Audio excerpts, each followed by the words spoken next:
Turkey, turkey, baby. November has come and gone. Thanksgiving is no more. How was all of your Thanksgivings? Did you guys have any? Beans, greens, potatoes, tomatoes, lamb, rams, hogs, dogs. I sure as hell did. My ass is fat as shit right now, but that's okay. Because while recovering from my food coma from Thanksgiving, I did a lot of things, like watch a ton of movies and TV shows, and that's what I'm going to be talking about today. Everything that I watched in November. You guys know how these videos work, so I won't waste your time. Let's just jump right into it. I started off the month with The Adjustment Bureau. Now, this is a really interesting movie that stars Matt Damon with this really unique sci-fi concept about pretty much this heavenly force that kind of oversees and influences everything going on in humanity. This weird force called The Adjustment Bureau that literally interacts with everything in humanity from afar and just kind of, puts their hands in the little actions. They steer humanity towards the right direction, and they sort of control everything and take away everybody's personal freedom, which to me kind of sounds like a sort of what this David Grush guy is saying about, like, aliens. I'm not gonna talk about that in this video. Interesting stuff, though. Everybody should look into it. Either way, I enjoyed this movie. I thought it was really entertaining. I thought Matt Damon was really charming in it. It's one of these weird sort of sci-fi thriller movies we don't really get a lot of anymore. We saw a lot of these in the early 2010s, and I really enjoy this type of movie. It's a really fun, sit down, eat some popcorn, just enjoy a, shut your brain off and enjoy a cool concept sci-fi film starring a well-known actor who's playing this political figure. You have Anthony Mackie who comes in. Overall, really good movie. I then watched every single Alexander Payne movie, and I am so tired of binge watching directors. They're all great, but it's just, to watch like 7 movies in a week, it's tough. Kill me! I then rewatched Spider-Man No Way Home for the first time in almost a year, and yeah, it's okay. Maybe the most overrated movie of all time. The movie definitely relies heavily on nostalgia, and once that nostalgia's worn off and you kind of know what's coming, what you're left with is a really kind of basic movie that doesn't have much of a plot, and you can definitely tell that the script had gone through multiple rewrites and that they didn't really know what kind of story they were going to have by the time they got to set, so it's just sort of a mess, but yeah, nothing's going to beat that first ever watch experience. I then continued watching the second season of The Righteous Gemstones, and I'm gonna be honest, this just isn't for me anymore. I really enjoyed the first season of the show. I thought it was a little bit goofy, but at its core had a lot of heart to it that was surprising with many of these characters, and was really emotional. The second season, though, is when you get the fart, shit, burping, throw up jokes, and just, it's a show that's rated R. It's pointed towards adults, and why is the comedy written for 10-year-olds? It took me completely out of the show, and I'm gonna be honest, I dropped it. I'm probably not gonna finish it, so yeah, that's my review of Righteous Gemstones. I then watched a Scott Pilgrim anime show, and I thought it was okay. I thought it could have been a lot better. I don't really see the need for it. It's a show that I definitely enjoyed watching. I didn't think it was terrible, but it's just, I did not feel like this was something that needed to be made, and I'm not sure it really offered anything new, or anything that really needed to be said with these characters or this universe, but I did enjoy it. The voice acting, hearing some of these guys come back were really cool. But then I watched Scott Pilgrim vs. the World, the movie. I rewatched it. I had to. And yeah, this movie fucking slaps. It's an amazing movie. It's an Edgar Wright movie through and through, and he creates this visceral style through the music, the imagery, the colors, and overall the amazing characters that we have here to craft a really amazing both action movie and just, I don't even know what to call this. This movie is so unlike literally anything I have ever seen in my life, and that's what makes it so unique and so original and fun. The music is awesome, the fight scenes are so great, it's so arcadey, and just, this is probably the closest thing you'll ever get to a live-action animation thing, even though we, had an animated version of the show now that's not as good. But overall, I love this film. I think it's amazing. Then I watched Loki Season 2, and I gave it a mediocre review on my channel to the disdain of a lot of different viewers of mine. How dare you! Loki Season 2 is a boring-ass show, and I am tired of hearing about it. It's boring. Nothing happens for 5 episodes, and then some cool stuff happens in the last episode. I'll give you that. Finale's great. Music's great. The writing in the finale's great. I really like the finale, but sitting through those first 5 episodes was torture that I do not wish on anybody. It's boring. I'm bored of the MCU. The MCU needs to reinvent itself because this is just a headache every time they release a new show. And speaking of the MCU, then I watched The Marvels, and I thought it was fine. Yet again, another really basic Marvel movie. This one at least doesn't do anything criminally wrong. It doesn't shove any like SJW nonsense in your face. Like the characters don't run around going like, oh, we're women and we're super strong because we're women. Like, I have a vagina! I have a vagina! Thankfully, there's none of that. It's a basic story around these characters. Iman Vellani does an amazing job as Miss Marvel.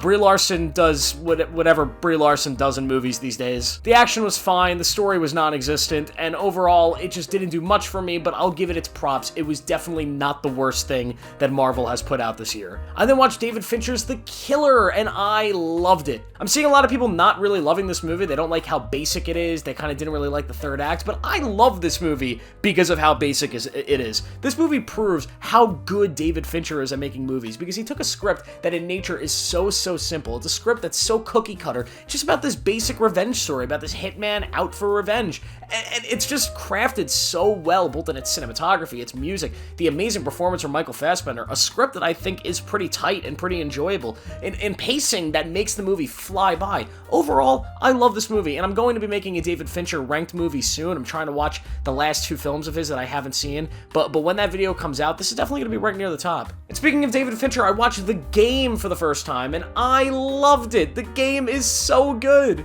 I've been hearing about this movie for years, about the twist, about the amazing performance of Michael Douglas, and yeah, that stuff is all here. This is an incredibly original and amazing take on this sort of thriller mystery genre, and I love this. The only thing I will say about this movie, the only note, is that there became a point where it almost became a little too ridiculous, where almost everything felt like there's no way it could all be, fake. It can't all be The Game, and it got to a point where it became less believable, and I started everything that would happen in the movie I was just assuming was The Game. And that sort of took away, at least for the ending for me, but overall, this is a fantastic movie. I can't believe this movie isn't talked about more, and I can't believe Succession just kind of stole the intro. That's crazy. And then I watched David Fincher's worst movie, Mank. Mank is a piece of shit. I'm sorry. I understand that David Fincher has, like, a personal connection to this movie. It was a screenplay that his late father wrote. He loves Citizen Kane. But let me say something. Citizen Kane is the most overrated movie that has ever been made in the history of man. It is boring. I don't give a shit if they study it in film school. I refuse to rewatch it. It is super boring. I don't care. I don't care.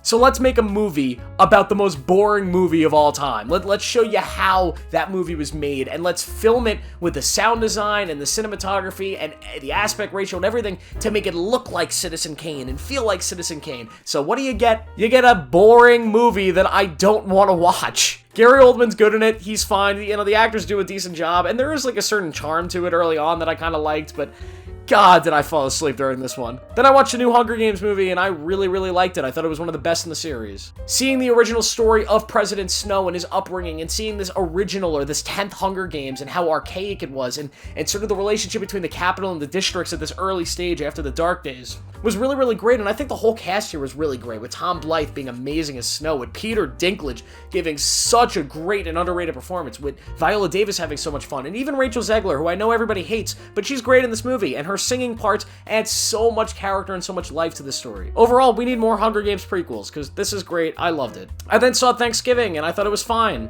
It was a decent slasher movie, so definitely one for a time that we don't really get slasher movies in, this Thanksgiving season. I thought it was enjoyable. I thought the twist was sort of predictable, but still fun. I thought the movie felt a little bit too much like the newer Scream movies for me to completely love it, but overall, it was a decent time. I was entertained throughout the whole runtime. Then I watched Napoleon, and I was very disappointed, but at the same time, I really kind of liked it. Napoleon is your grand, boring, historical epic. It doesn't really treat the character of Napoleon with a lot of respect. It kind of treats him like a piece of shit, and a pathetic piece of shit at that. Joaquin Phoenix, though, is great. Vanessa Kirby's great. The battle scenes are some of the best I've seen in years, and overall, I thought it was fine. Then I watched Rustin. I did a whole review on this one. I thought it was kind of boring, but yeah, Colman Domingo, great performance. He's so good in this. It's the whole point of watching this movie. It's on Netflix right now. I definitely recommend you check it out, but overall, outside of the performance, there's really not much to see here. I've also been watching The Invincible Season 2, and it is perfect. I loved Invincible Season 1 so much, and it's been so long, such a long wait, such a hard time avoiding trying to buy the comic books and get ahead and read and see what's next, but I'm so glad that I didn't, because watching this season unfold so far